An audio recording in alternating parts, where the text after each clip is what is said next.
कैसे भूल जाऊं फैजा, मैंने जो मनाहिल के साथ किया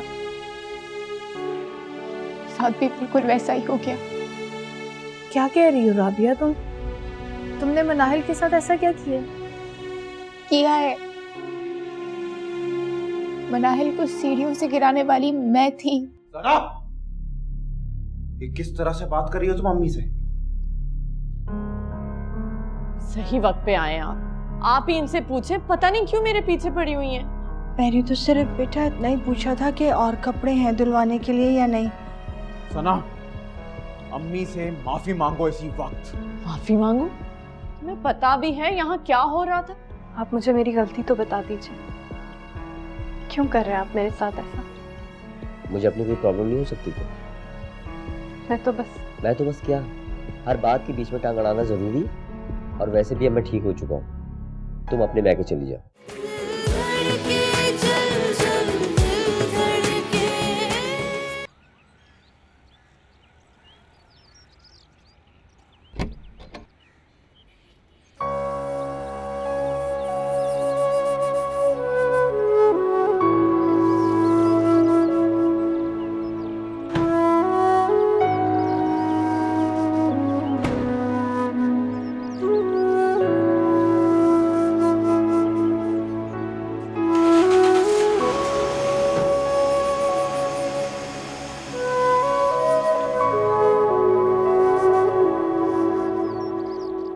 जी अम्मी, उन्होंने मुझे जाने के लिए कहा और फिर खुद ही कमरे से बाहर चले गए।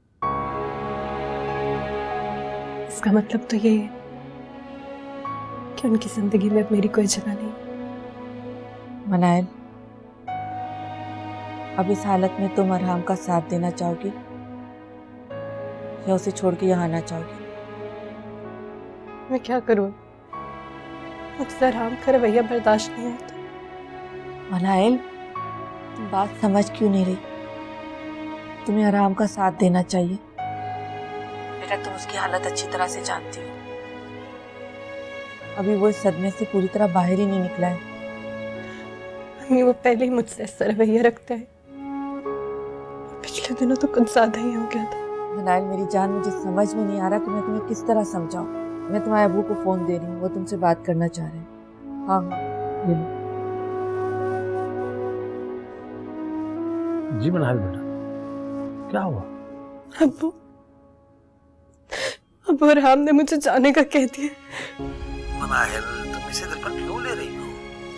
पर उसने ऐसे ही कह दिया होगा, किसी टेंशन नहीं। अब्बू, वो बहुत संजीदा था और मुझे तो लगता कि उनको मुझसे मोहब्बत नहीं रही, मुझसे जान छुड़वाना चाहते हैं। मनाहिल, तुम जानती हो ना, अभी हाल ही में अरहाम किस हादसे से गुजरा है।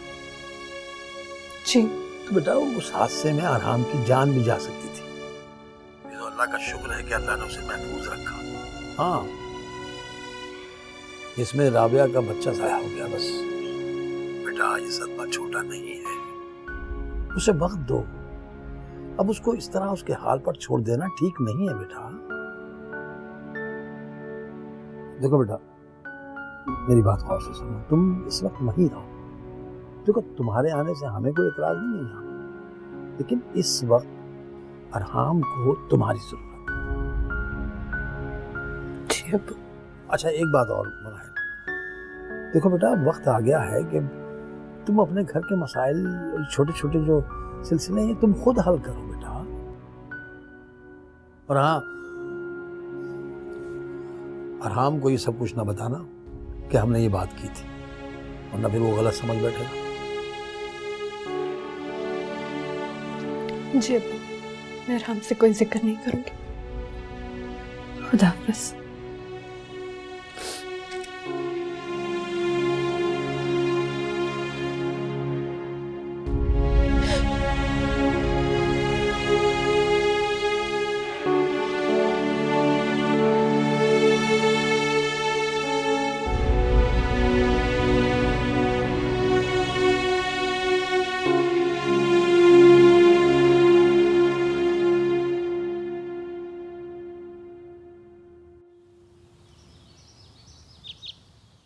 पहली बात तो ये कि तुम्हें निगत से डरने की कोई जरूरत नहीं है। उसकी सिर्फ जुबान ही चलती है और कुछ वो कर भी नहीं सकती, और अगर करने पर आए तो फिक्र मत करना, मैं हूँ। जी अम्मी, मैंने शुरू से ऐसा एटीट्यूड रखा है, रिस्पेक्ट अपनी जगह, मगर डरने का तो सवाल ही पैदा नहीं होता। हाँ हाँ ठीक है, तुम्हारे साथ मैं हूँ, तुम्हारे भाई हैं, तुम्हें फिक्र करने की क्या जरूरत है, हम हैं ना तुम्हारे साथ। नहीं क्या समझती अपने आप को, मैं उसे सीधा करना जानती हूँ, लेकिन अब ये काम उसका अपना बेटा ही करेगा, फहद। ये अच्छा आइडिया है अम्मी। और उस फहद को भी अपनी औकात में रहना चाहिए। दुबई से 4 पैसे क्या कमा लिए कि दिमाग खराब हो गया। हमसे मवाजना करने बैठा ना तो कहाँ से कहाँ पहुंच जाएगा। वो दिन गए जब बेटियां जुल्म सहती थी, घर के काम नहीं होते तो मुलाजिम रख ले। अब इतना पैसा तो उनका बेटा कमा ही चुका है कि वो एक नौकर रख सकते हैं। अम्मी वो हर वक्त रोती रहती हैं, सारे कपड़े धोबी से धुलते हैं, उसके बावजूद रोना धोना, हद है कसम से।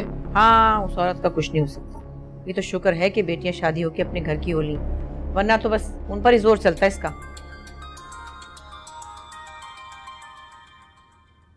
एक मिनट अम्मी। किसका फोन है? फहद का। मत उठाना। क्यों? बस इसे पता चलना चाहिए कि कुछ एहसास हो इसे, इसने किया क्या है तुम्हारे साथ। इतनी जल्दी इतनी आसानी से मानने की जरूरत नहीं है, रख दो वापस।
डॉक्टर को कॉल करूं?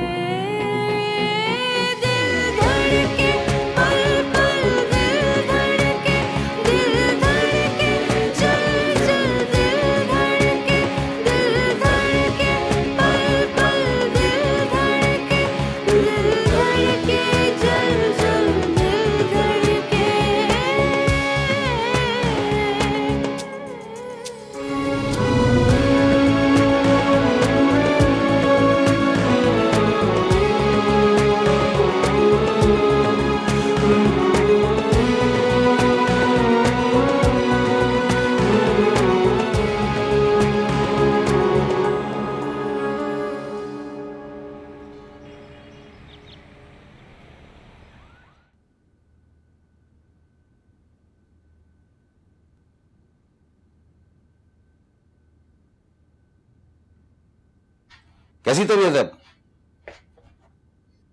हाँ? ठीक। हाँ, गुड, शाबाश। तुम आई हो तो बहुत अच्छा लग रहा है बेटा, इसलिए कि भाई तुम्हारे बगैर घर में दिल ही नहीं लगता। बेटियां भी ऐसा अजीब फूल होती हैं जो अपने बाग का होते हुए भी दूसरे के यहाँ खिलती हैं। राबिया बेटा, गम और खुशी तो दोनों साथ साथ चलते हैं ना। मतलब खुशी के बगैर गम अधूरा और गम के बगैर खुशी।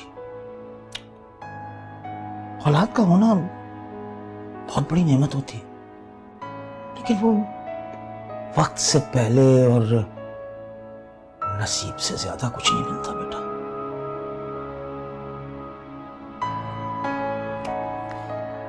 आज तुम्हारे हाथ खाली रह गए,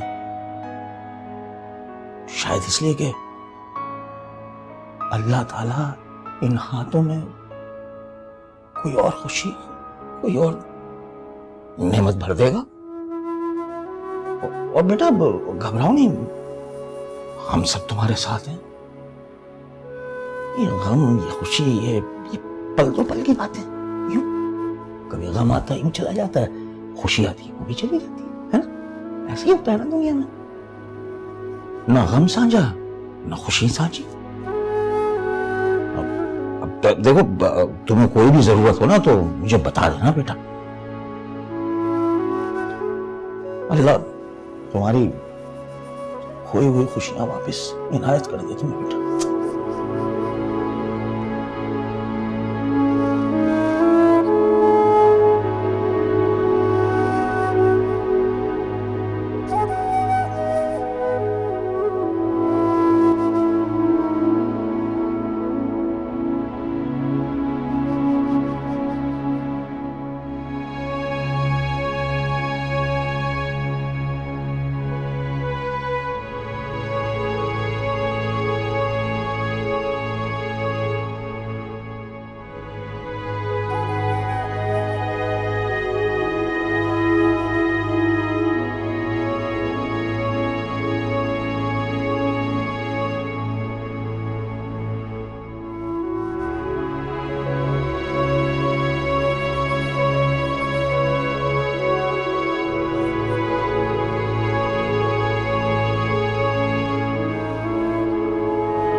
बात सुनो भाई, बात कहाँ है?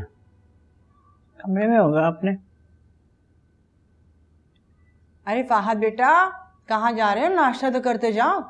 मैं काम से जा रहा हूँ और देर से आऊंगा, इंतजार मत कीजिएगा मेरा। अरे भूखे पेट चल पड़े तुम। लो, मैं तो जैसे इस घर में हुई ही नहीं, बल्कि शायद माँ ही नहीं हूँ। मासियों जैसे सलूक होता है मेरे साथ। मिल लिए तो मिल लिए, दिल क्या तो बात कर ली, वरना अल्लाह अल्लाह खैर सल्ला। गलती तुम्हारी है निगत। बेटा सुनाए बगैर चला गया तो बाप को मौका मिल गया। यही तो मसला है तुम्हारा, तुम्हें कभी समझना ही नहीं। मुझे सुबह सुबह नचने का कोई शौक नहीं है। तो मत उलझो, लेकिन बच्चों को तो सुकून से जीने दो। क्यों, मैंने उनके साथ कुछ गलत किया क्या? एक बात बताओ, अभी फहद और सना की शादी को कितने दिन हुए? लो, आ गए ना अपने मुद्दे पर। मैं जानती थी आपकी सुई यहीं आकर अटकनी है। देखो, तुम्हें सना को थोड़ा वक्त देना चाहिए, वो दूसरे घर से आई। एडजस्ट होने में और चीजों को समझने में थोड़ा वक्त लगेगा। हाँ, तो नहीं जितना वक्त चाहिए ले, मैंने मना थोड़ी की, लेकिन सीधे मुँह बात तो कर सकती है ना। जैसी माँ वैसी बेटी। तुम तो मरते दम तक उनका पीछा नहीं छोड़ोगे। मुझे छोड़िए, अपनी कहिए। मैं तो सब कुछ अपने कुंबे की खातिर, अपने घर की खातिर करती हूँ। और आप? अपने घर के लिए? इस तरह तुम क्या हासिल करना चाहते हो? यहाँ तो अपने घर से सिर्फ एक ही बात समझ में आती है, अलहदगी। हम उस घर में, फहद और सना इस घर में। आप तो यही चाहते हैं कि मैं अपने बेटे से अलग हो जाऊं। मेरी जिंदगी का आखिरी सहारा है फहद, उसे भी छीन ले आप मुझसे। तो नाश्ता तो कर लो ठीक से।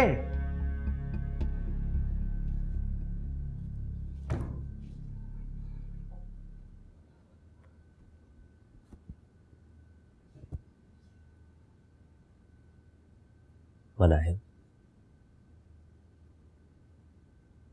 कल मैं ना जाने तुम्हें क्या क्या कह गया, मुझे नहीं कहना चाहिए था।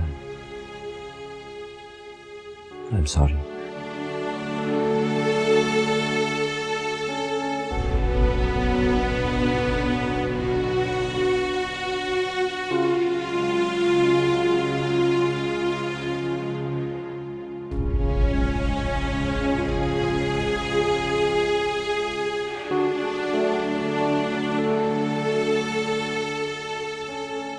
आपने अपने दिल की बात तो कह दी, लेकिन मेरे दिल का क्या?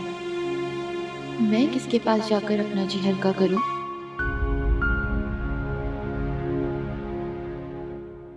मैं किससे शिकवा करूं, शिकायत करूं, माफी मांगूं? मुझे भी आपसे बहुत कुछ कहना है, बहुत कुछ पूछना है। आप ऐसे क्यों हो गए अरहाम? बाद मुझे ये बताओ कि क्या तुम सना को अपनी शरीके हयात बनाकर ले गए थे या मुलाजमा बनाकर? पप्पू मैं पहले ही बहुत शर्मिंदा हूँ। देखो बात यह है कि मैं हूं तो पुराने जमाने की, लेकिन रहती हूँ जदीद जमाने में और उसी तरह जिंदगी बसर करती हूँ। वो जमाने गए जब औरत मजलूम हुआ करती थी। अब सना के साथ मैं हूँ, इसके भाई हैं, हम सब हैं। ठीक है, सना को खाना बनाना नहीं आता, कोशिश तो कर रही है ना। और अगर छोटी मोटी कोई गलती हो ही जाती है तो उसमें ये मतलब तो नहीं है कि 10 बातें सुनाई जाए और उसकी बेइज्जती की जाए। ये मैं बर्दाश्त नहीं करूंगी। पप्पू मैं जानता हूँ कि सना ने जान के गलती नहीं की हो, लेकिन मैं अम्मी से बात करूंगा और पूरी कोशिश करूंगा कि आइंदा ऐसा कुछ। कोशिश काफी नहीं है, पुख्ता इरादा करना होगा। मेरे लिए सना की खुशी से बढ़कर और कुछ भी नहीं, और कोई भी नहीं, याद रखना। अम्मी, सना घर छोड़कर आई थी, आपने मुझे बताया क्यों नहीं? अरहाम, तुम उस वक्त इस पोजीशन में नहीं थे कि तुम्हें ये बातें बताई जाती। जब फाहद सना को लेने आ ही गया तो सना को फाद के साथ जाना चाहिए। और सना, तुम हमारी छोटी और लाडली बहन, हम तुम पर कभी भी आफत नहीं आने देंगे। लेकिन इसका मतलब ये नहीं है कि छोटी छोटी बात पर तुम अपने घर छोड़ के यहाँ पर आ जाओ। अगली बार ख्याल रखना। जी भाई।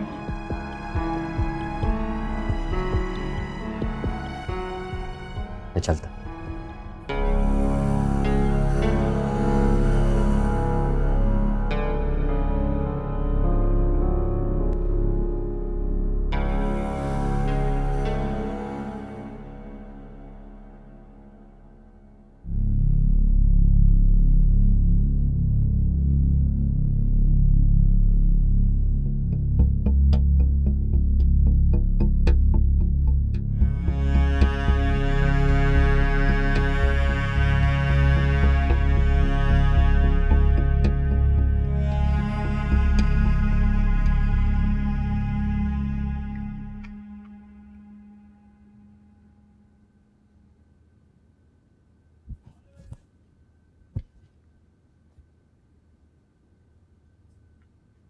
सना, सना ये क्या था?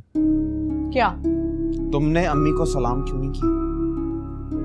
उन्होंने भी तो मुझे सलाम नहीं किया। क्या तुमने उनसे भी इसी तरह पूछा? वो बड़ी हैं, तुम उन्हें सलाम कर सकती हो।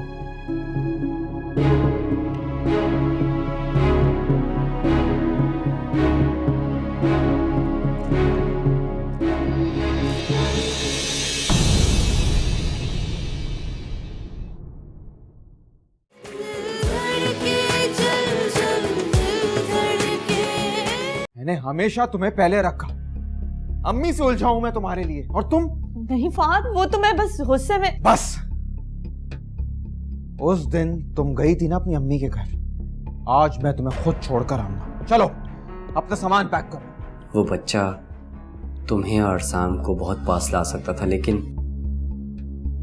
राबिया, मेरा यकीन करो कि मैंने वो जानकर नहीं किया था, वो सिर्फ एक एक्सीडेंट था। मैंने तुम्हें सिर्फ ये समझाने के लिए यहाँ बुलाया है कि अगर तुम चाहो तो हम दोबारा एक हो सकते हैं। जब सुख